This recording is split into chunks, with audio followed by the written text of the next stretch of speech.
Assembly ఎన్నికల ఫలితాలకు ముందు దేశ రాజధాని ఢిల్లీలో తీవ్ర రాజకీయ దుమారం రేగుతోంది. ముఖ్యంగా బీజేపీ తమ అభ్యర్థులను కొనేందుకు ప్రయత్నాలు చేస్తుందంటూ ఆప్ అధినేత అరవింద్ కేజ్రీవాల్ చేసిన వ్యాఖ్యలపై బీజేపీ తీవ్ర ఆగ్రహం వ్యక్తం చేస్తోంది.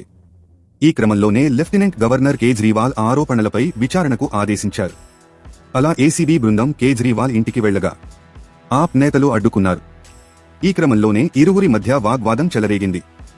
ఢిల్లీ అసెంబ్లీ ఎన్నికల్లో గెలవబోయేది బీజేపీ అంటూ ఎగ్జిట్ పోల్స్ అంచనాలు వేయగా, లేదు గెలిచేది మేమే అంటూ ఆప్ అధినేత, ఢిల్లీ మాజీ ముఖ్యమంత్రి అరవింద్ కేజ్రీవాల్ తెలిపారు.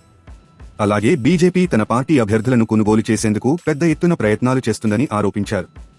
ముఖ్యంగా మంత్రి పదవులతో పాటు ఒక్కొక్కరికి 15 కోట్ల రూపాయల వరకు డబ్బును ఎరగా వేస్తోందని చెప్పుకొచ్చారు.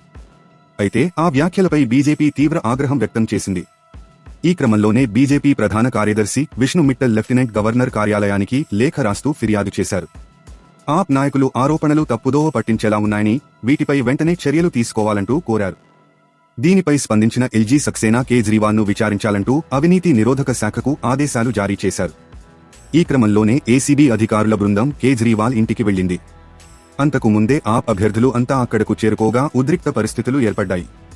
అయితే దీనిపై ఆప్ ఎంపీ సంజయ్ సింగ్ స్పందిస్తూ షాకింగ్ కామెంట్లు చేశారు. 16 మందికి పైగా అభ్యర్థులకు బీజేపీ ఆఫర్ ఇచ్చిందని, వారందరికీ ఒకే నంబర్ నుంచి ఫోన్ రాగా ఆ నంబర్ను ఏసీబీ అధికారులకు చెప్పామని అన్నారు. అయితే ఇప్పటి వరకు దీనిపై స్పందించని ఏసీబీ, బీజేపీ ఫిర్యాదుతో వెంటనే తమపై చర్యలు తీసుకోవడం ఏంటని ప్రశ్నించారు. దీనిపై తాము కూడా ఏసీబీ కార్యాలయానికి వెళ్లి మరీ ఫిర్యాదు చేస్తామని వివరించారు.